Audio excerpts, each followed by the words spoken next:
اعوذ باللہ من الشیطان الرجیم بسم اللہ الرحمن الرحیم۔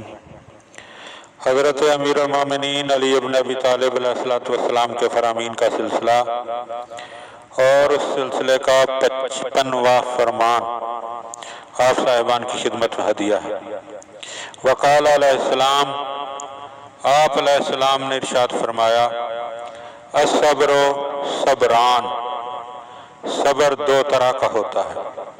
صبرن علی ما تکرہ، ایک ناگوار باتوں پر صبر کرنا، وصبرن اما تحب، اور دوسرے پسندیدہ چیزوں سے صبر کرنا۔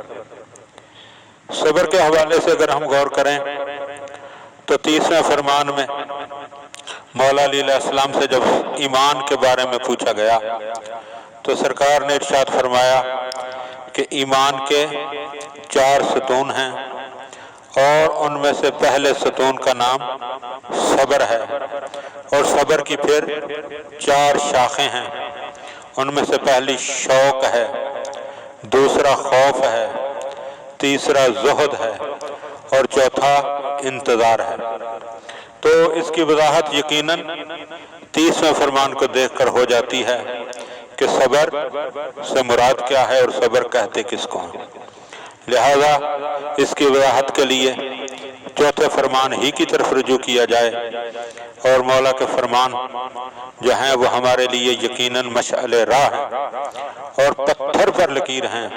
مولا نے جو فرما دیا ہے اس میں ذرہ برابر ادھر ادھر ہونے کی گنجائش نہیں ہے، کیونکہ سرکار باب مدینۃ العلم ہیں، اور باب مدینۃ العلم وہ ہے کہ جس پر تمام کائنات جو ہے وہ علم کی بھیک مانگنے کے لیے تشریف لاتی ہے۔ لہذا ہمیں چاہیے کہ مولا علیہ السلام کے فرامین کی طرف رجوع کریں اور اسی سے اپنی زندگی کو سنوارنے کی کوشش کریں۔ خداوند عالم ہمیں ان فرامین کو سمجھنے اور ان پر عمل کرنے کی توفیق عطا فرمائے۔ اللہم صلی علی محمد